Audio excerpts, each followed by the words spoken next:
ഈ കഥ നടക്കുന്നത് അമേരിക്കയിലെ ലോസ് ഏഞ്ചലസിലാണ്. അവിടെ എവിടെങ്ങളിലായിട്ട് ദേ ലീവ് എന്ന് എഴുതി വെച്ചിട്ടുണ്ട് വലിയ അക്ഷരത്തിൽ. ഇപ്പൊ ആ റെയിൽ ക്രോസ് ചെയ്ത് നടന്നു വരുന്ന ഒരാളെ കണ്ടില്ലേ, ഇയാളാണ് നമ്മുടെ ഹീറോ. ഇയാളുടെ പേര് ജോൺ നാഥ. ഇയാളൊരു കൺസ്ട്രക്ഷൻ വർക്കറാണ്. എന്നാൽ ഇപ്പൊ ജോലിയൊന്നും ഇല്ലാത്തതുകൊണ്ട് ഇയാൾ ഈ സ്റ്റേറ്റിലേക്ക് വന്നിരിക്കുകയാണ് ജോലി അന്വേഷിച്ചിട്ട്. അങ്ങനെ കുറേയൊക്കെ നടന്ന് അയാളിപ്പോൾ ഒരു കമ്പനിയിലേക്ക് എത്തി, ഒരു ഇന്റർവ്യൂവിന് വേണ്ടിയിട്ട്. അപ്പോൾ അയാൾ അങ്ങോട്ട് കയറി ചെല്ലുമ്പോൾ തന്നെ ഒരുപാട് ആൾക്കാർ അവിടെ ഇന്റർവ്യൂവിന് വേണ്ടി വന്നിരിക്കുന്നുണ്ട്. അത് കണ്ടപ്പോൾ തന്നെ അയാൾക്ക് നെഗറ്റീവ് അടിച്ചു, ജോലി കിട്ടാൻ സാധ്യതയില്ല. എങ്കിലും പുള്ളി അവിടെ തന്നെ ഇരുന്നു, എന്നിട്ട് ഇന്റർവ്യൂ അറ്റൻഡ് ചെയ്തു. കുറെ ചോദ്യങ്ങളൊക്കെ ആ ഇന്റർവ്യൂവിലിരിക്കുന്ന ലേഡി അയാളുടെ അടുത്ത് ചോദിച്ചു, അയാളുടെ എക്സ്പീരിയൻസിനെ കുറിച്ചും അങ്ങനെയുള്ള കാര്യങ്ങളെ കുറിച്ചൊക്കെ. പക്ഷെ അയാൾ പ്രതീക്ഷിച്ച പോലെ തന്നെ അയാൾക്ക് ജോലി കിട്ടിയില്ല. എങ്കിലും വലിയ നിരാശയൊന്നും ഇല്ലാതെയാണ് അയാൾ ഇറങ്ങിപ്പോകുന്നത്. കാരണം ഒരു ജോലി കണ്ടുപിടിക്കാൻ പറ്റും എന്ന ഉറച്ച വിശ്വാസം അയാൾക്കുണ്ട്. അങ്ങനെ അവിടെ നിന്ന് ഇറങ്ങി അവിടുത്തെ സ്ട്രീറ്റിലൂടെ അങ്ങനെ നടക്കുമ്പോഴാണ് അയാൾ ഒരു പ്രസംഗം കേൾക്കുന്നത്. ഇതൊരു പ്രീച്ചറാണ്, ഒരു മതപ്രഭാഷകൻ അല്ലെങ്കിൽ ഒരു ഉപദേശി. ഇയാൾക്ക് കണ്ണ് കാണത്തില്ല. അയാളുടെ ആ പ്രസംഗം കേട്ടുകൊണ്ട് കുറച്ച് ആൾക്കാരും അയാൾക്ക് ചുറ്റും കൂടിയിട്ടുണ്ട്. അയാൾ പറയുന്ന കാര്യം എന്താണെന്ന് വെച്ച് കഴിഞ്ഞാൽ നമ്മുടെ ലീഡേഴ്സിനൊക്കെ ആരോ കൺട്രോൾ ചെയ്യുന്നുണ്ട്. നമുക്ക് ഒരു ഐഡിയയും ഇല്ലാത്ത ആൾക്കാർ. ഈ നാട്ടിലുള്ള എല്ലാ പണക്കാരും അവരെ നിയമിച്ചതാണ്. അവരുടെ എല്ലാവരുടെയും അടിമയാണ് നമ്മൾ സാധാരണ ജനങ്ങൾ. ഇങ്ങനെയുള്ള കാര്യങ്ങളാണ് അയാളിങ്ങനെ വിളിച്ചു പറയുന്നത്. കുറച്ച് സമയം ജോണും അത് കേട്ടോണ്ട് നിന്നു. അതിൽ വലിയ കാര്യമൊന്നും ഇല്ലാന്ന് മനസ്സിലാവുമ്പോൾ അയാൾ അവിടെ നടന്നു.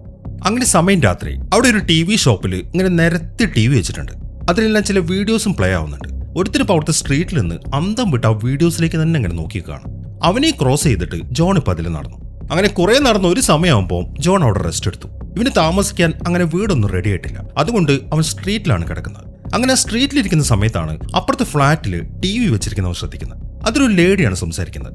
ഇവളൊരു ടോക്ക് ഷോ സ്പെഷ്യലിസ്റ്റ് ആണ്. അവളിപ്പോൾ അതിന് പറയുന്നത് ഒരുപാട് ആൾക്കാർ ഇവർക്ക് ഫാൻസ് ആയിട്ടുണ്ട്. എല്ലാവരും അവളുടെ അടുത്ത ഷോ ഇങ്ങനെ ഉറ്റുനോക്കുന്നുമുണ്ട്. അത് കാരണം അവൾക്ക് ഓരോ ഷോ നടത്താൻ വല്ലാത്തൊരു ഇൻട്രസ്റ്റ് ആണ്. ഇങ്ങനെ ഒരുപാട് ആൾക്കാർ എന്നെ സപ്പോർട്ട് ചെയ്യുന്നുണ്ടെങ്കിൽ എനിക്ക് ഒരിക്കലും പ്രായമാവത്തുമില്ല, ഞാൻ ഒരിക്കലും മരിക്കാനും പോകുന്നില്ല എന്നൊക്കെയാണ് അവൾ അതിലിങ്ങനെ പറയുന്നത്. കുറച്ച് സമയം ജോൺ അത് തന്നെ ശ്രദ്ധിച്ചിരിക്കുകയാണ്. ഈ സമയത്താണ് അവനൊരു ഹെലികോപ്റ്റർ കാണുന്നത്, പോലീസുകാരുടെ ഹെലികോപ്റ്റർ. അത് അതിലിങ്ങനെ കറങ്ങി നടക്കുന്നുണ്ട്, എന്തെങ്കിലും പ്രശ്നങ്ങളൊക്കെ നടക്കുന്നുണ്ടോ എന്നറിയാം. അങ്ങനെ പിറ്റേ ദിവസം രാവിലെ ജോൺ വീണ്ടും ജോലി അന്വേഷിച്ചിറങ്ങി. അവനിപ്പോൾ പണി നടക്കുന്ന ഒരു ബിൽഡിങ്ങിന്റെ അടുത്തേക്കാണ് പോകുന്നത്. എന്നിട്ട് അവിടുത്തെ മാനേജറുടെ അടുത്ത് ജോലിയെക്കുറിച്ച് ചോദിച്ചു. അതേക്ക് അയാൾ പറയുന്നത്, നീ ഓക്കെയാണ്, പക്ഷെ ഇത് ഒരു യൂണിയൻ ജോബാണ്. ഒരു കമ്മ്യൂണിറ്റിയിലുള്ള ആൾക്കാരാണ് ഇവിടെ വർക്ക് ചെയ്യുന്നത്. അവരുടെ കൂടെ നിനക്ക് കുഴപ്പമില്ലെങ്കിൽ നീ ജോലിക്ക് കയറുന്നു. അയാൾ അത് പറയുമ്പോൾ അവൻ സമ്മതിച്ചു. അങ്ങനെ ഉടനെ തന്നെ അവൻ ജോലി കയറി. അവനോട് പണി എടുത്തുകൊണ്ടിരിക്കുമ്പോഴാണ് ആ കമ്മ്യൂണിറ്റിയിൽ ഒരുത്തൻ അവനെ തന്നെ ശ്രദ്ധിക്കുന്നത്. ഇവന്റെ പേര് ഫ്രാങ്ക്. അങ്ങനെ സമയം വൈകുന്നേരമായി. ജോലിക്ക് കഴിഞ്ഞ് എല്ലാവരും വെളിയിലേക്ക് ഇറങ്ങാണ്. ഈ സമയം ജോൺ അവിടെ തന്നെ നിൽക്കുന്നുണ്ട്. അത് കാണുമ്പോൾ മാനേജർ പറയുന്നത്, നീ എന്താ ഇവിടെ തന്നെ കിടന്നുറങ്ങാനാണോ പരിപാടി? അത് നടക്കത്തില്ല, നീ വേറെ വല്ല സ്ഥലവും കണ്ടുപിടിക്കാൻ നോക്ക്. അയാൾ അത് പറയുമ്പോൾ ജോൺ ചോദിക്കുന്നത്, അതൊക്കെ ഞാൻ പോയിക്കോളാം, പക്ഷെ എന്റെ പൈസ എപ്പോഴാണ് നിങ്ങൾ തരിക? വ്യാഴാഴ്ചയാണ് നിങ്ങൾക്ക് പൈസ തരുന്നത് എന്നാണ് അയാൾ പറയുന്നത്. അത്രയും പറഞ്ഞിട്ട് അയാൾ അവിടുന്ന് പോവുകയും ചെയ്തു. അത് കേൾക്കുമ്പോൾ അവന് വല്ലാത്ത നിരാശയായി. ഇന്നിനിപ്പോൾ എവിടെ പോയി കിടക്കും? ആ കാര്യവും ചിന്തിച്ചോണ്ട് നിൽക്കുമ്പോഴാണ് ഫ്രാങ്ക് അങ്ങോട്ട് വരുന്നത്. ഫ്രാങ്ക് ഇപ്പോൾ ജോണിനോട് പറയുന്നത്, നിനക്ക് താമസിക്കാൻ ഒരു സ്ഥലം വേണമല്ലേ, എന്റെ കൂടെ പോരെ, ഞാൻ റെഡിയാക്കി തരാം. അതിനെ തുറന്ന് ജോൺ ഇപ്പോൾ ഫ്രാങ്കിന്റെ കൂടെ പോവാണ്. അങ്ങനെ കുറച്ച് സമയം നടന്നു കഴിയുമ്പോൾ അവർ താമസിക്കുന്ന സ്ഥലത്തേക്ക് എത്തി. ഇതെത്ര വലിയ സെറ്റപ്പുള്ള സ്ഥലമൊന്നുമല്ല. ആ കമ്മ്യൂണിറ്റിയിലെ ആൾക്കാരുണ്ടല്ലോ, അവർ ഷെഡ് കെട്ടി താമസിക്കുന്ന സ്ഥലമാണിത്. എങ്കിലും അവിടെ ഭക്ഷണത്തിനും വെള്ളത്തിനൊന്നും ഒരു കുറവുമില്ല. അങ്ങനെ ഫ്രാങ്ക് ജോണിനെ അങ്ങോട്ട് കൊണ്ടുപോയി അവിടുത്തെ ഓൾ ഇൻ ഓളിനെ പരിചയപ്പെടുത്താണ്. ഇയാളുടെ പേര് ഗിൽബർട്ട്. ഇവൻ എന്താ ആവശ്യമുണ്ടെങ്കിലും ഇയാളോട് പറഞ്ഞാൽ മതി. അങ്ങനെ ഗിൽബർട്ടിനെ പരിചയപ്പെടുത്തി കൊടുത്തതിന് ശേഷം ഫ്രാങ്ക് അവനെ കൊണ്ടുവന്നത് ഭക്ഷണം കഴിക്കാൻ വേണ്ടിയിട്ടാണ്. ഇവിടെ മെസ്സാണ്, എല്ലാവരും ഒരുമിച്ചിരുന്നാണ് ഭക്ഷണം കഴിക്കുന്നത്. അങ്ങനെ ഭക്ഷണമൊക്കെ അവിടെ നിന്ന് മേടിച്ചതിന് ശേഷം കുറച്ച് അപ്പുറത്ത് മാറിയിരുന്നിട്ട് അവർ ഭക്ഷണം കഴിക്കാൻ തുടങ്ങി. ഈ സമയത്താണ് ഫ്രാങ്ക് ജോണിനെ ശരിക്കൊന്ന് പരിചയപ്പെടുന്നത്.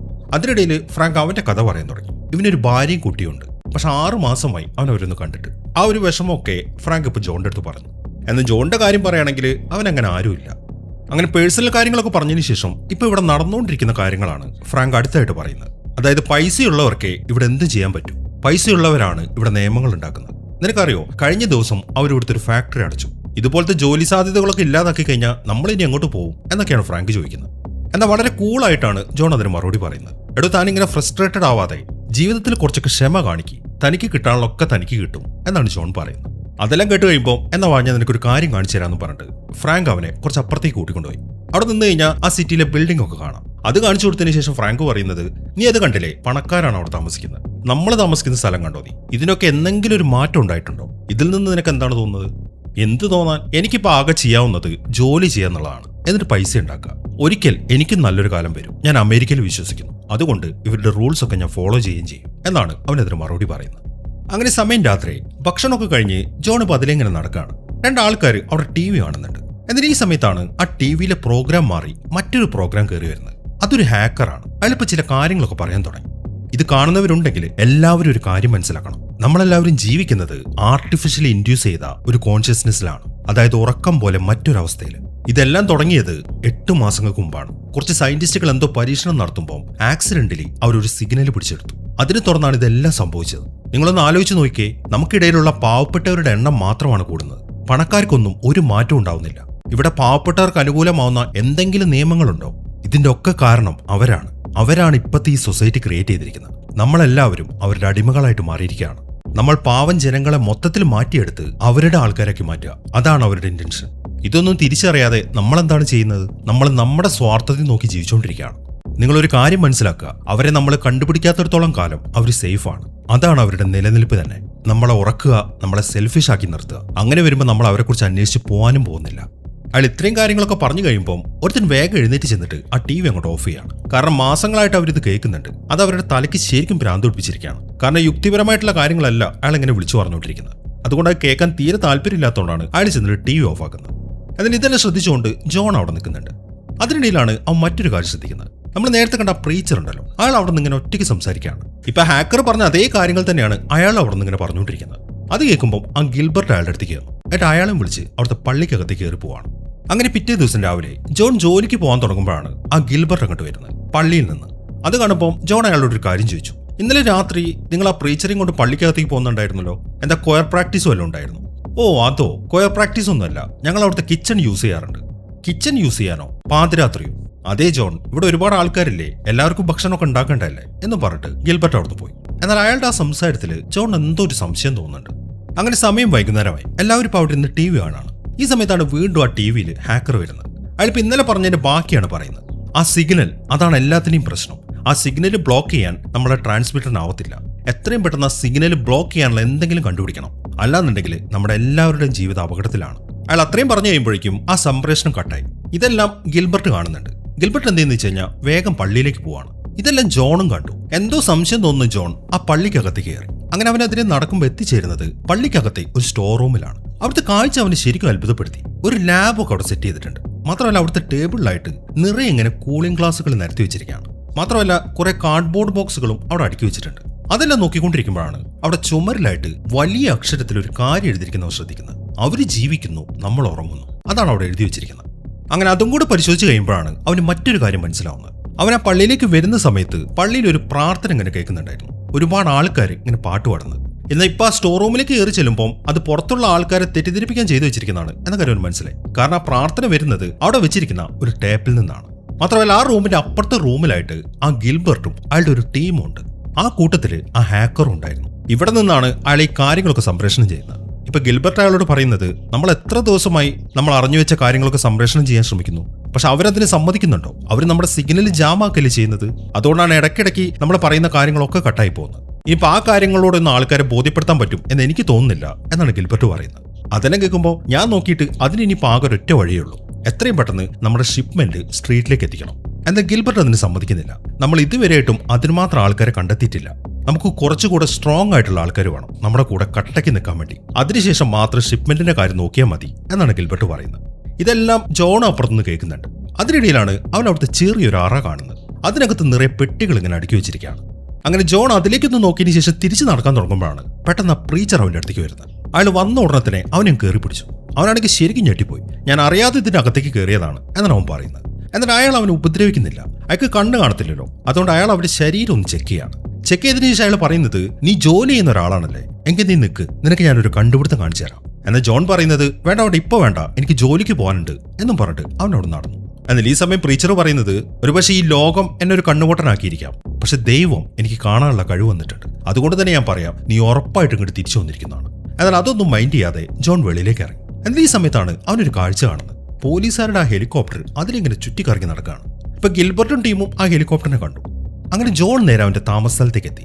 ഈ സമയം ഒരു പയ്യൻ അവിടെ ഒരു ബൈനോക്കുലറും പിടിച്ചിരിക്കുന്നുണ്ട്. ജോൺ ഇപ്പൊ ആ പയ്യന്റെ കയ്യിൽ നിന്നും ആ ബൈനോക്കുലർ മേടിച്ചു. എന്നിട്ട് നേരെ ആ പള്ളിയിലേക്കാണ് നോക്കുന്നത്. ഈ സമയം കാണുന്നത് ആ ഗിൽബർട്ടും ടീമും ആ ബോക്സുകളൊക്കെ അവിടുത്തെ കാറിലേക്ക് കയറ്റാണ്. അങ്ങനെ ജോൺ ആ കാര്യങ്ങളൊക്കെ നോക്കിക്കൊണ്ടിരിക്കുമ്പോഴാണ് ഫ്രാങ്ക് അങ്ങോട്ട് വരുന്നത്. നീ എന്താണ് ചെയ്യുന്നതെന്ന് ചോദിച്ചോട്ട്. അത് കേൾക്കുന്ന ജോൺ അവൻ കണ്ട കാര്യങ്ങളൊക്കെ പറഞ്ഞു. അതെല്ലാം കേൾക്കുമ്പോൾ ഫ്രാങ്കിന് ടെൻഷനായി. നീ എന്തിനാണ് അതിനെക്കുറിച്ച് അന്വേഷിക്കുന്നത്? നീ നിന്റെ കാര്യം മാത്രം നോക്കി ജീവിക്കാൻ നോക്കുക കേട്ടോ എന്നും പറഞ്ഞിട്ട് ഫ്രാങ്ക് അവിടുന്ന് പോയി. ഇതേ സമയത്ത് ആ ഗിൽബർട്ടും ടീമും കുറച്ച് പെട്ടികളൊക്കെ അവരുടെ കാറിലേക്ക് കയറ്റി വേഗം തന്നെ അവിടുന്ന് പോവാണ്. അങ്ങനെ സമയം രാത്രി. ജോൺ ഇപ്പോഴും ബൈനോക്കുലർ വെച്ച് ആ പള്ളിയും പരിസരവും ഇങ്ങനെ വീക്ഷിച്ചുകൊണ്ടിരിക്കുകയാണ്. അതിനിടയിലാണ് പെട്ടെന്ന് കുറെ പോലീസുകാർ അങ്ങോട്ട് വരുന്നത്. അതിനെ തുടർന്ന് പള്ളിയിലുണ്ടായിരുന്ന ഗിൽബർട്ടും ടീമും വേഗം തന്നെ വെളിയിലേക്ക് ഇറങ്ങിയോടി. എന്നാൽ പോലീസുകാർ അവർ വിടുന്നില്ല. മാത്രമല്ല ആ കമ്മ്യൂണിറ്റിയിലുള്ള ആൾക്കാരും അവിടെ നിന്ന് ചിതറി ഓടുകയാണ്. ഈ സമയത്താണ് പോലീസുകാരുടെ ഒരു JCB അങ്ങോട്ട് വരുന്നത്. JCB വന്നിട്ട് അവിടെയുള്ള മുഴുവൻ സാധനങ്ങളും നശിപ്പിക്കുകയാണ്. ആൾക്കാർക്കൊക്കെ എന്താണ് ചെയ്യേണ്ടത് എന്നൊരു ഐഡിയ ഇല്ല. ഇനിയിപ്പോൾ അവിടെ നിന്ന പ്രശ്നമാണെന്ന് അറിയുന്നതുകൊണ്ട് ജോൺ നൈസായിട്ട് അവിടെ നിന്ന് പോയി. അങ്ങനെ അവൻ അതിൽ നടക്കുമ്പോഴാണ് മറ്റൊരു കാഴ്ച അവൻ കാണുന്നത്. പോലീസുകാരിപ്പം ആ സയന്റിസ്റ്റിനെയും പിടിച്ചു, ആ പ്രീച്ചറിനെയും പിടിച്ചു. എന്നിട്ട് അവരെ വല്ലാണ്ട് ഉപദ്രവിച്ചുകൊണ്ടിരിക്കുകയാണ്. അവർക്കാണെങ്കിൽ ഓടി രക്ഷപ്പെടാൻ പോലും പറ്റുന്നില്ല. ജോൺ ഇപ്പം ആ കാര്യങ്ങളൊക്കെ നോക്കിക്കൊണ്ട് നിൽക്കുമ്പോഴാണ് അവൻ മറ്റൊരു കാഴ്ച കാണുന്നത്. അത് അവൻ ആ ബൈനോക്കുലർ കൊടുത്ത പയ്യനില്ലേ, അവൻ അവിടെ പേടിച്ച് പതുങ്ങിയിരിക്കുകയാണ്.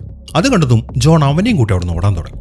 എന്നാൽ ഈ സമയത്താണ് അവരുടെ മുമ്പിലായിട്ട് പോലീസുകാർ വരുന്നത്. അത് കണ്ടതും അവർ രണ്ടുപേരും വേഗം ഒരു ബിൽഡിങ്ങിന്റെ ഉള്ളിലേക്ക് കയറി. അങ്ങനെ ആ ബിൽഡിങ്ങിനകത്തൂടെ നടക്കുമ്പോൾ ഒരു റൂമിനകത്തായിട്ട് വേറെയും 2-3 ആൾക്കാരുണ്ട്. ജോൺ ഇപ്പം അവനെയും കൊണ്ട് അവരുടെ അടുത്തേക്ക് പോവാണ്. ഇനിയിപ്പോൾ പുറത്തിറങ്ങി കഴിഞ്ഞാൽ ശരിയാവത്തില്ല എന്ന കാര്യം ജോണിനും അറിയാം. അതുകൊണ്ട് ഇന്ന് രാത്രി അവൻ അവിടെ തന്നെ നിൽക്കുകയാണ്. അങ്ങനെ പിറ്റേ ദിവസം രാവിലെ ജോൺ ഇപ്പം അവർ താമസിക്കുന്ന സ്ഥലത്തേക്ക് വന്നു. പോലീസുകാർ അവിടെ മൊത്തം നശിപ്പിച്ചിട്ടിരിക്കുകയാണ്. ഇനി അവിടെ താമസിക്കാൻ പറ്റത്തില്ല.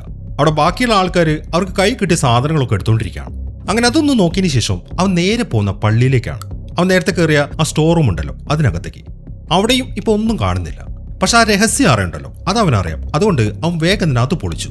അതിനകത്ത് ആ ബോക്സ് ഇരിക്കുന്നുണ്ട്. അവൻ നൈസായിട്ട് ഒരു ബോക്സ് എടുത്തിട്ട് ആരും കാണാതെ വേറൊരു ഭാഗത്തേക്ക് പോവാണ്.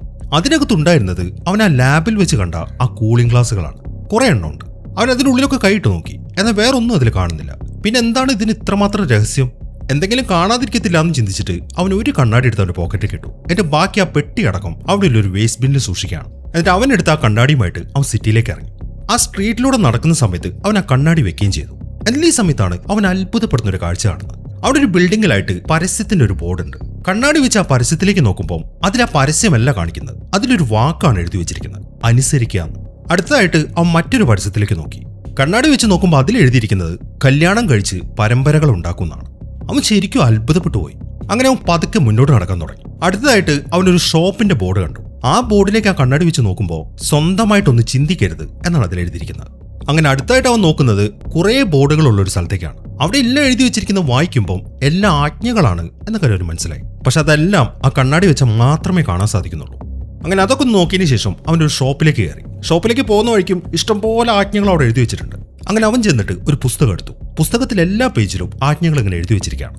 നന്നായിട്ട് ഉറങ്ങുക, അനുസരിക്കുക, വാങ്ങുക, അതോറിറ്റിയെ ക്വസ്റ്റ്യൻ ചെയ്യാതിരിക്കുക, TV കാണുക, ഒന്നും ഇമാജിൻ ചെയ്യാതിരിക്കുക, ഇങ്ങനെയുള്ള കാര്യങ്ങളൊക്കെയാണ് അതിലുള്ളത്. അങ്ങനെ അവൻ ആ പുസ്തകം നോക്കിക്കൊണ്ടിരിക്കുമ്പോഴാണ് ഒരാൾ അങ്ങോട്ട് വരുന്നത്. ഒരു സാധാരണ മനുഷ്യൻ. എന്നാൽ ആ കണ്ണാടി വെച്ചിട്ട് അയാളെ നോക്കുമ്പോൾ അവൻ ഞെട്ടിപ്പോയി. അയാൾക്ക് ഒരു ഭീകര രൂപമാണ്. അപ്പുറത്തൊരു മൊട്ടത്തലേനുണ്ട്. അവൻ കണ്ണാടി വെച്ചിട്ട് അയാളെ നോക്കുമ്പോൾ അയാൾ നോർമൽ മനുഷ്യൻ തന്നെയാണ്. ഇതൊക്കെ കണ്ട് അവനാണെങ്കിൽ ഒന്നും മനസ്സിലാവുന്നില്ല. അങ്ങനെ അവൻ കണ്ണാടി വെച്ചിട്ട് അതിൽ നടക്കാൻ തുടങ്ങി. ഈ സമയം അവിടെ ട്രാഫിക് ലൈറ്റിന് മുകളിലായിട്ട് കറങ്ങുന്ന ഒരു ആന്റിനയുണ്ട്. കണ്ണാടി വെച്ചിട്ട് അവൻ അതിലേക്ക് നോക്കുമ്പോൾ അതിൽ നിന്നൊരു ശബ്ദം കേൾക്കുന്നു, ഉറങ്ങൂ ഉറങ്ങൂ ഉറങ്ങൂ എന്ന്. ഈ ഒരു കാര്യമാണ് മനുഷ്യരെ ബാധിച്ചിരിക്കുന്നത്. എന്നാൽ ആർക്കും അത് മനസ്സിലായിട്ടില്ല. കാരണം കണ്ണാടി വെച്ചാൽ മാത്രമേ സാധാരണ മനുഷ്യർക്ക് അത് മനസ്സിലാവുള്ളൂ. അങ്ങനെ അവൻ ആ കണ്ണാടി വെച്ചിട്ട് അതിൽ നടക്കുമ്പോൾ പല ഷോപ്പുകളിലായിട്ട് പല ആൾക്കാരെയും കാണുന്നുണ്ട്. അവരിൽ പലരും ആ ഭീകര രൂപത്തിലുമാണ്. എന്നാൽ അവരുടെ സംസാരത്തിലോ പ്രവൃത്തിയിലോ കൂടെയുള്ള ആർക്കും അവരെ തിരിച്ചറിയാൻ പറ്റുന്നില്ല. അങ്ങനെ അവൻ അടുത്തായിട്ട് ഒരു കടയിലേക്ക് കയറി. ഈ സമയം ആ കടയിൽ നിൽക്കുന്ന ഭൂരിഭാഗം ആൾക്കാരും ആ ഭീകര രൂപത്തിലാണ്. അവൻ അവരിങ്ങനെ ശ്രദ്ധിക്കുമ്പോഴാണ് ടിവിയിൽ ഒരാൾ സംസാരിക്കുന്ന അവൻ കാണുന്നത്. ആ സംസാരിക്കുന്ന ആളും ആ ഭീകര രൂപത്തിൽ തന്നെയാണ്. അങ്ങനെ അത് നോക്കി നിൽക്കുമ്പോഴാണ് ഒരു ലേഡി വന്നിട്ട് അവൻ ഇടിക്കുന്നത്. അതുകൊണ്ട് അവൻ തിരിഞ്ഞ ആ ലേഡിയെ നോക്കുമ്പോൾ ആ ലേഡിയും അതേ രൂപത്തിലാണ്. അത് കാണുമ്പോൾ അവന് ശരിക്കും ദേഷ്യം വന്നു. നിങ്ങൾ ഈ കണ്ണാടി വെച്ച് നോക്കുമ്പോൾ ഒരു വൃത്തികെട്ട ഭീകര രൂപത്തിലാണല്ലോ. എന്റെ അടുത്ത് നിൽക്കുന്ന ഈ ലേഡിയെ കണ്ടില്ലേ, ഈ ലേഡിക്ക് ഒരു കുഴപ്പമില്ല, ഇതെന്താ നിങ്ങൾ ഇങ്ങനെ എന്നൊക്കെ പറഞ്ഞിട്ട് അവൻ അവിടെ കിടന്ന് പ്രശ്നം ഉണ്ടാക്കാൻ തുടങ്ങി. അത് കാണുമ്പോൾ ആ കടക്കാരൻ അതിൽ ഇടപെട്ടു. ഇവിടെ കടന്ന് പ്രശ്നമൊന്നും ഉണ്ടാക്കാൻ പറ്റത്തില്ല, ഇനി ഇവിടെ കടന്ന് അഴിഞ്ഞാടാനാണെന്നിന്റെ ഭാഗമെങ്കിൽ ഞാൻ ഉടനെ പോലീസിനെ വിളിക്കും കേട്ടോ. അയാൾ അത് പറയുമ്പോൾ ആ പുറകിലേക്ക് നടന്നു. എന്നാൽ ഈ സമയത്താണ് അവൻ കാല് തെറ്റി താഴേക്ക് വീഴുന്നത്. എന്നാൽ അതിനിടയിലാണ് അവൻ ചീത്ത പറഞ്ഞ ആ ലേഡി ഒരു കാര്യം ചെയ്യുന്നത്. അവളുടെ കയ്യിൽ ഒരു വാച്ച് ഉണ്ട്. അവൾ ആ വാച്ചിലേക്ക് നോക്കി ഒരു കാര്യം സംസാരിക്കാൻ തുടങ്ങി. അവൾ പറയുന്നത്, നമ്മളെ മനസ്സിലാവുന്ന ഒരാളെ ഞാൻ കണ്ടെത്തി, അവൻ ഈ കടയിലുണ്ടെന്നാണ്. ഈ സമയം അവൾ ആ വാച്ചിലൂടെ സംസാരിക്കുന്നത് ആ കടയിലുള്ള ബാക്കിയുള്ളവരും കേട്ടു. അവരുടെ എല്ലാവരുടെയും കയ്യിൽ ആ വാച്ച് ഉണ്ട്. അതിനെ തുടർന്ന് അവരെല്ലാവരും ജോണിന്റെ അടുത്തേക്ക് വരാൻ തുടങ്ങി. അത് കാണുമ്പോൾ ഇനി ഇവിടെ നിന്നാ പണി കിട്ടും എന്ന കാര്യം അവന് മനസ്സിലായി. അതുകൊണ്ട് തന്നെ അവൻ ആ കടയിൽ നിന്ന് പുറത്തേക്ക് ഇറങ്ങി. എന്നാൽ പെട്ടെന്നാണ് ഒരു പോലീസുകാരൻ വന്നിട്ട് അവനെ പിടിക്കുന്നത്. അയാളുടെ പുറകിലായിട്ട് ഒരു പോലീസ് വണ്ടിയും വന്നു. ഈ 2 പോലീസുകാരും ആ ഏലിയൻസ് ആണ്.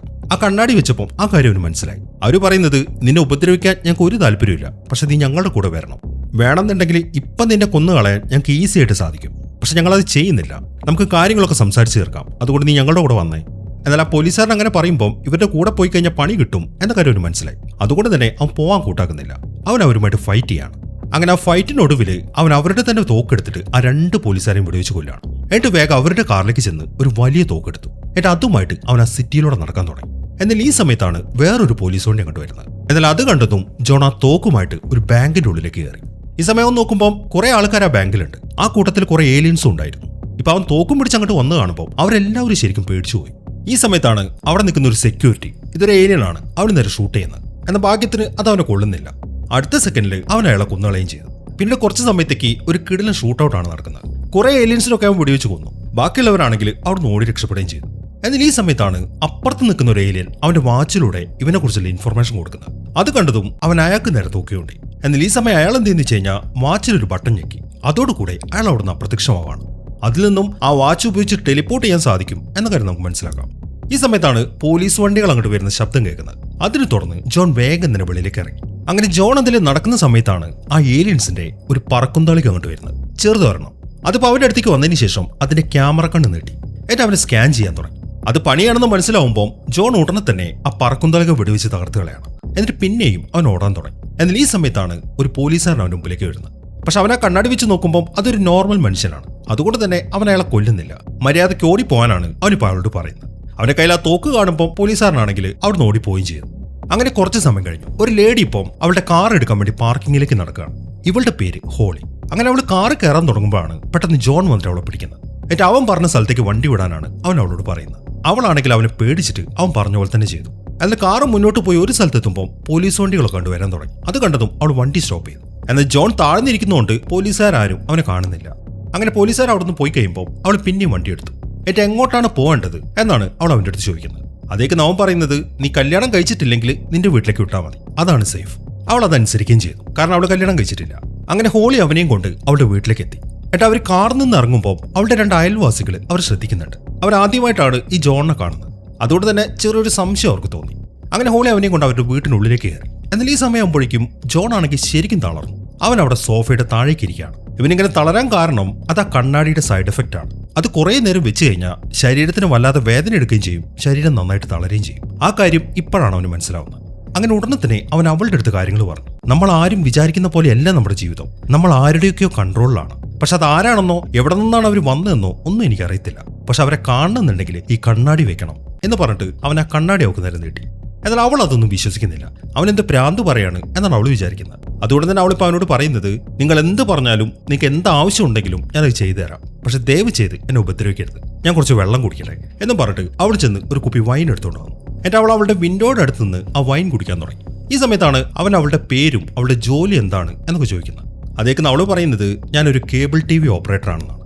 അത് കേട്ടതും അവൻ ചാടി എഴുന്നേറ്റു. കേബിൾ TV ഓപ്പറേറ്റർ ആണോ? നിങ്ങളുടെ ഈ TV സെറ്റ് വഴി അമ്മമാരെന്തൊക്കെയോ ട്രാൻസ്മിറ്റ് ചെയ്യുന്നുണ്ട് എന്ന് പറഞ്ഞിട്ട് അവൻ അവളുടെ ടിവിയുടെ അടുത്തേക്ക് വന്നു. എന്നാൽ അടുത്ത സെക്കൻഡിൽ അവൾ അവരുടെ കുപ്പി വെച്ചിട്ട് അവരുടെ തലയ്ക്ക് ഒരു അടി കൊടുത്തിട്ട് അവനെ ചവിട്ടി വെളിയിലേക്ക് ഇടാണ്. അങ്ങ് ദൂരേക്കാണ് അവൻ തെറിച്ചു വീഴുന്നത്. അങ്ങനെ അവിടുന്ന് എഴുന്നേറ്റതിന് ശേഷം പിന്നീട് അവൻ അവളുടെ അടുത്തേക്ക് പോകുന്നില്ല. അവൻ വേഗം തന്നെ ചെന്ന് അവിടെ മറഞ്ഞിരിക്കുകയാണ്. ഈ സമയം ഹോളി എന്തെന്ന് വെച്ച് കഴിഞ്ഞാൽ വേഗം തന്നെ ഫോൺ എടുത്തിട്ട് പോലീസ് സ്റ്റേഷനിലേക്ക് വിളിച്ച് കാര്യം പറഞ്ഞു. അതിനിടയിലാണ് അവൾ ഒരു കാര്യം ശ്രദ്ധിക്കുന്നത്. അവന്റെ ആ കണ്ണാടി അവിടെ വീണ് കിടക്കുന്നുണ്ട്. അങ്ങനെ 2-3 മിനിറ്റ് കഴിയുമ്പോൾ പോലീസുകാർ അങ്ങോട്ട് വരുന്ന സൈറന്റെ ശബ്ദവും കേട്ടു. അതുകൊണ്ട് തന്നെ വേഗം അവൻ എഴുന്നേറ്റ് അവിടുന്ന് പോവാണ്. അങ്ങനെ കുറെ നടന്ന് രാത്രിയാവുമ്പോൾ അവൻ ഒരു ഇടുങ്ങിയ സ്ഥലത്തേക്ക് വന്നു. അവിടെ നിന്ന് കഴിഞ്ഞാൽ ആരും കാണത്തില്ല. അതുകൊണ്ട് ഇന്ന് അവൻ അവിടെ റെസ്റ്റ് ചെയ്യാണ്.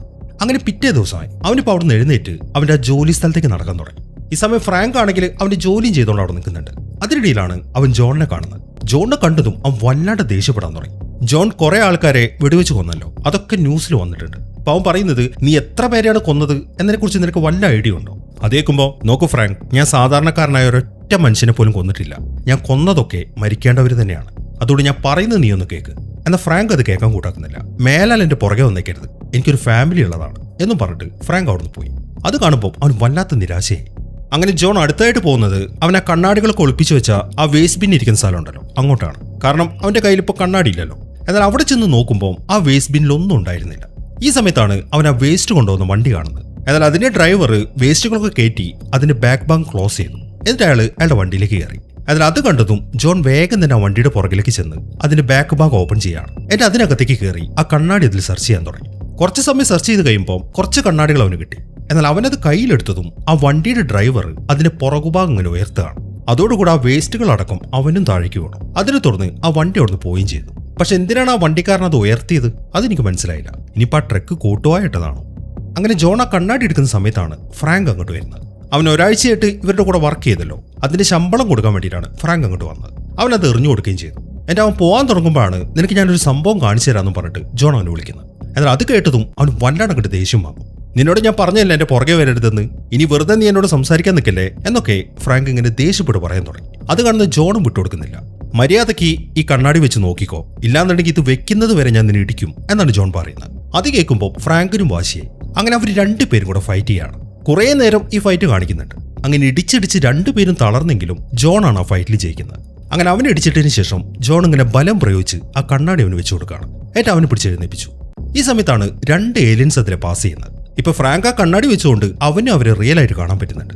ഇപ്പൊ അവര് നോക്കുന്നത് കാണുമ്പോൾ ആ ഏലിയൻസ് എന്ത് ചെയ്യുന്ന വെച്ച് കഴിഞ്ഞാൽ അവരുടെ വാച്ചിൽ ഇവരെ കുറിച്ചുള്ള ഇൻഫർമേഷൻ കൊടുക്കുകയാണ്. ഞങ്ങളെ കാണാൻ പറ്റുന്ന 2 പേരെ ഞങ്ങൾ കണ്ടെത്തിയെന്ന്. അത്രയും പറഞ്ഞിട്ട് അവരവിടുന്ന് പോയി. ഈ സമയത്താണ് അവരുടെ ആ പറക്കുന്തളിക്ക് അങ്ങോട്ട് വരുന്നത്. അത് കണ്ടതും ജോൺ വേഗം ഫ്രാങ്കിനെയും പിടിച്ചിട്ട് അപ്പുറത്തേക്ക് മറിഞ്ഞു നിന്നു. ഈ സംഭവങ്ങളൊക്കെ ആയപ്പം ഫ്രാങ്കിന് കാര്യങ്ങളൊക്കെ ബോധ്യമായി. അതുകൊണ്ട് തന്നെ അവനിപ്പോൾ ജോണിന്റെ കൂടാണ്. അങ്ങനെ അവർ നേരെ സിറ്റിയിലേക്ക് പോയി അവിടെ റൂം എടുത്തു. റൂമിന്റെ അകത്തേക്ക് കയറി ഉടനെ തന്നെ ഫ്രാങ്ക് ആ കണ്ണാടി വെച്ച് പുറത്തെ കാര്യങ്ങളൊക്കെ നോക്കാൻ തുടങ്ങി. അതിൽ ആ ബോർഡുകളൊക്കെ അവൻ കാണുന്നുണ്ട്. അത് കാണുന്ന ജോൺ പറയുന്നത്, നീ അധിക സമയം കണ്ണാടി വെക്കാൻ നിൽക്കല്ലേ, നിന്റെ ശരീരം മൊത്തം തളർന്നു പോകും, അതുകൊണ്ട് വേഗത മാറ്റിക്കോ. അത് കേട്ടതും ഫ്രാങ്ക് ആ കണ്ണാടി മാറ്റി. എന്നിട്ട് അവൻ ചോദിക്കുന്നത്, ഇവരൊക്കെ എത്ര കാലമായിട്ട് ഇവിടെ ജീവിക്കുന്നുണ്ട്, ഇതൊക്കെ ആരാണ്, ഇവരൊക്കെ എവിടുന്നാണ് വന്നത്? കുറച്ച് ദേഷ്യപ്പെട്ടാണ് ഫ്രാങ്ക് ആ കാര്യം ചോദിക്കുന്നത്. അത് കേൾക്കുമ്പോൾ ജോണും വിട്ടുകൊടുക്കുന്നില്ല. എനിക്ക് എങ്ങനെ അറിയാനാണെന്ന് പറഞ്ഞിട്ട് അവനും തിരിച്ച് ദേഷ്യപ്പെട്ടു. അത് കാണുമ്പോൾ ഫ്രാങ്ക് ഒന്ന് അടങ്ങി. ഫ്രാങ്ക് ഇപ്പോൾ പറയുന്നത്, എന്തായാലും നമ്മൾ 2 പേരും മാത്രം കണ്ണാടി വെച്ചിട്ട് ഒന്നും നടക്കാൻ പോകുന്നില്ല, അതുകൊണ്ട് നമുക്കിപ്പം ഈ കണ്ണാടി ഉണ്ടാക്കിയവരെ കണ്ടുപിടിക്കണം എന്നാണ് ഫ്രാങ്ക് പറയുന്നത്. അത് നല്ലൊരു ആശയമാണ് എന്ന് ജോണും മനസ്സിലായി. പക്ഷെ ആ ഏലിയൻസിന് ഭീഷണിയാവുന്ന ഈ കണ്ണാടി ഉണ്ടാക്കിയവര് ഇപ്പൊ ജീവിച്ചിരിക്കുന്നുണ്ടോ എന്ന കാര്യത്തിൽ അവർക്ക് സംശയമുണ്ട്.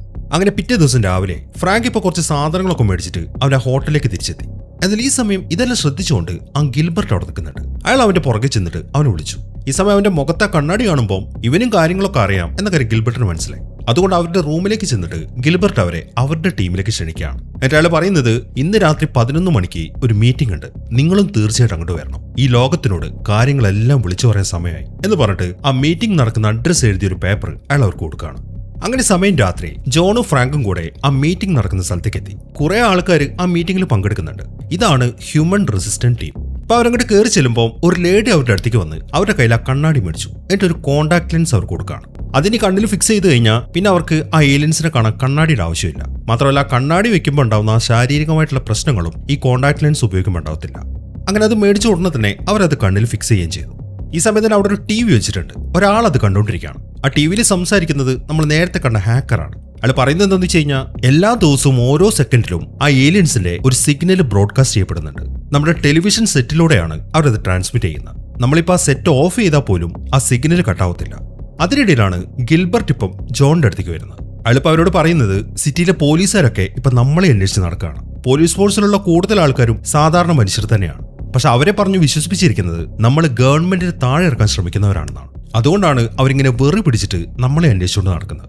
മാത്രമല്ല ആ ഏലിയൻസിന്റെ കൂടെ നമ്മളിൽ മനുഷ്യരിൽ ചില ആൾക്കാരും കൂടിയിട്ടുണ്ട് കാശിന് വേണ്ടിയിട്ട്. പക്ഷെ അത് ആരൊക്കെയാണ് എന്ന കാര്യം നമുക്ക് അറിയത്തില്ല. നല്ല കാശ് അവർ കൊടുക്കുന്നതുകൊണ്ട് തന്നെ അവരിനി എന്നും ആ ഏലിയൻസിന്റെ കൂടെ തന്നെ ആയിരിക്കും. അങ്ങനെ ആ കാര്യങ്ങളൊക്കെ അവർ സംസാരിച്ചുകൊണ്ടിരിക്കുമ്പോഴാണ് ആ ഹാക്കർ ആ TV പറയുന്നതൊക്കെ അവർ ശ്രദ്ധിക്കുന്നത്. നമ്മൾ ഈ ജീവിക്കുന്ന നമ്മുടെ അന്തരീക്ഷം കണ്ടില്ലേ, carbon dioxide, fluorocarbons, methane. 1958 ശേഷം അതിന്റെ അളവൊക്കെ വളരെയധികം വർദ്ധിച്ചിരിക്കുകയാണ്. കുറച്ചു കാലം കൂടെ കഴിഞ്ഞു കഴിഞ്ഞാൽ ഭൂമിയിൽ പിന്നെ മനുഷ്യർക്ക് ജീവിക്കാൻ പോലും പറ്റത്തില്ല.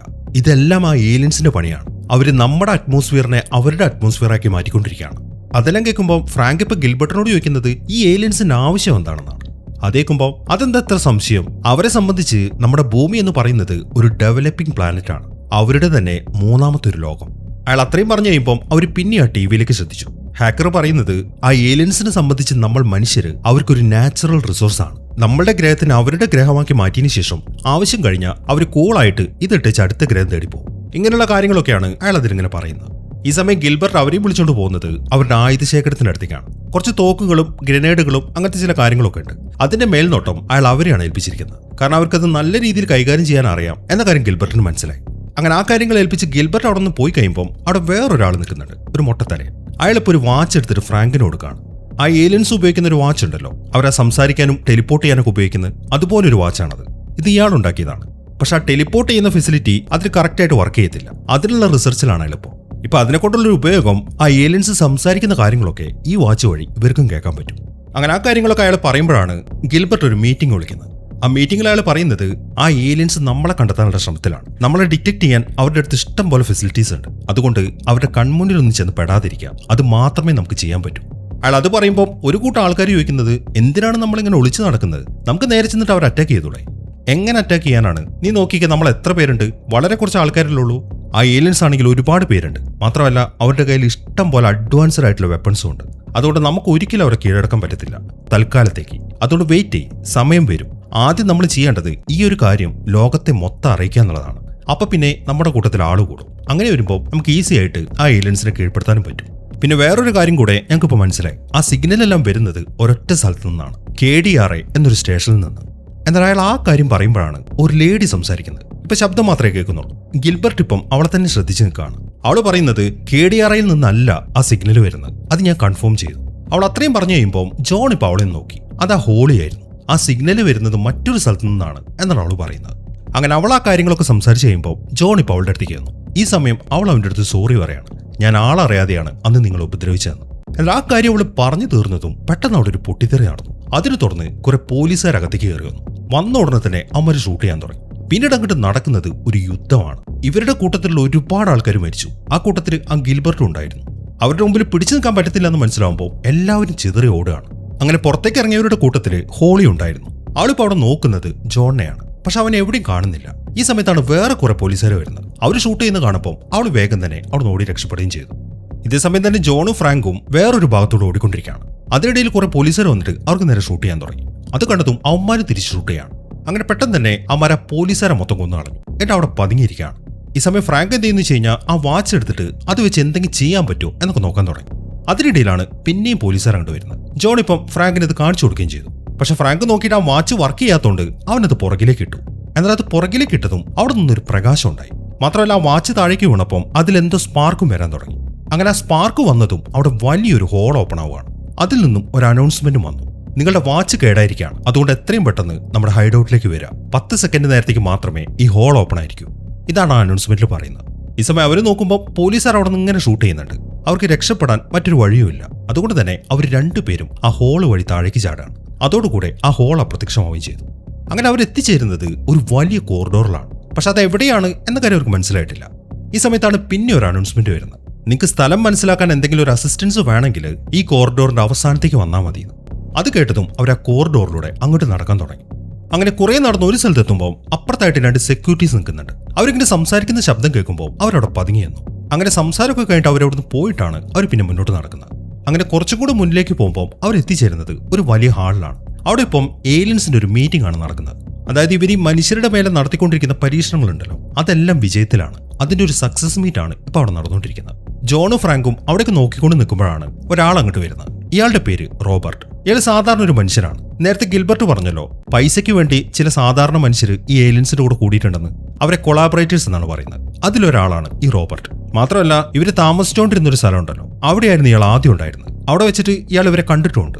ആ ഒരു പരിചയത്തിലാണ് അയാളിപ്പോൾ ഇവരുടെ അടുത്തേക്ക് വരുന്നത്. എന്നിട്ട് അയാളിപ്പോൾ അവരോട് ചോദിക്കുന്നത്, ഓ നിങ്ങളും കൊളാബറേറ്റേഴ്സ് ആയല്ലേ? അത് ഞാൻ അറിഞ്ഞില്ല കേട്ടോ. പക്ഷെ ഇതുപോലൊരു ഫംഗ്ഷൻ നടക്കുമ്പോൾ നല്ല ഡ്രസ്സൊക്കെ ഇട്ടിട്ട് വേണ്ട വരാൻ. പിന്നെ എങ്ങനെയുണ്ട് ഇവിടെ? സ്ഥലങ്ങളൊക്കെ ഇഷ്ടപ്പെട്ടോ? ഓ ശരിയാ, നിങ്ങൾ പുതിയതാണല്ലേ, ഇവിടുത്തെ സ്ഥലങ്ങളൊന്നും കാണാൻ സാധ്യതയില്ല. അതുകൊണ്ട് ടെൻഷൻ അടിക്കണ്ട, ഇവിടുത്തെ സ്ഥലങ്ങളൊക്കെ ഞാൻ തന്നെ നിങ്ങളെ കൊണ്ടുപോയി കാണിക്കാം എന്നും പറഞ്ഞിട്ട് റോബർട്ട് അവരെയും വിളിച്ചുകൊണ്ട് നടക്കാൻ തുടങ്ങി. അങ്ങനെ അയാൾ അവർക്ക് കാണിച്ചു കൊടുത്ത ആദ്യത്തെ കാഴ്ച തന്നെ അവരെ ശരിക്കും അത്ഭുതപ്പെടുത്തി കളഞ്ഞു. ആ ബിൽഡിങ്ങിന്റെ ഒരു ഭാഗത്തായിട്ട് സ്പേസിലേക്ക് തുറക്കുന്ന ഒരു ബാൽക്കണിയുണ്ട്. ഇവിടെയാണ് ഇവരുടെ ട്രാൻസ്പോർട്ടേഷൻ ഫെസിലിറ്റി. അവിടെ ഒരു പ്രത്യേക സ്ഥാനത്തേക്ക് നിന്ന് കഴിഞ്ഞാൽ ഒറ്റ സെക്കൻഡ് തൊട്ട് വളരെ വേഗത്തിൽ അവർക്ക് എത്തേണ്ട സ്ഥലത്തേക്ക് എത്തും. ഇപ്പൊ 2 ആൾക്കാർ അവിടുന്ന് പോയത് കണ്ടില്ലേ, അത് അടുത്ത ഗാലക്സിയിലേക്കാണ്. അത് കാണിച്ചു കൊടുത്തതിന് ശേഷം ആ റോബർട്ട് പറയുന്നത്, ഇതെങ്ങനെയാണ് വർക്ക് ചെയ്യുന്നത് എന്നൊന്നും എനിക്കറിയത്തില്ല. എന്തോ ഗ്രാവിറ്റേഷണൽ ലെൻസ് വെച്ചിട്ടുള്ള പരിപാടിയാണ്. അതായത് പ്രകാശത്തെ വളയ്ക്കുന്ന ഒരു പരിപാടി. എന്താണെങ്കിലും ഇതൊരു വല്ലാത്ത സംഭവമാണ്. വളരെ പെട്ടെന്ന് ഈ യൂണിവേഴ്സിന്റെ എങ്ങോട്ട് വേണമെങ്കിലും നിങ്ങൾക്ക് പോവാം. അത്രയും പറഞ്ഞതിന് ശേഷം അയാൾ അവർ അടുത്തായിട്ട് കൂട്ടിക്കൊണ്ടു പോകുന്നത് അവരുടെ കൺട്രോൾ റൂമിലേക്കാണ്. ഇവിടെ നിന്നാണ് ഇവരെല്ലാ കാര്യങ്ങളും സംപ്രേഷണം ചെയ്യുന്നത്. അങ്ങനെ കൺട്രോൾ റൂമിന്റെ അകത്തേക്ക് കയറി മറ്റൊരു റൂമിലേക്ക് ചെല്ലുമ്പോഴാണ് അവർ നിൽക്കുന്ന റൂമിന്റെ അപ്പുറത്തായിട്ട് ഒരു സ്റ്റുഡിയോ അവർ കാണുന്നത്. അവിടെ കേബിൾ 54 എന്ന് എഴുതിയിട്ടുണ്ട്.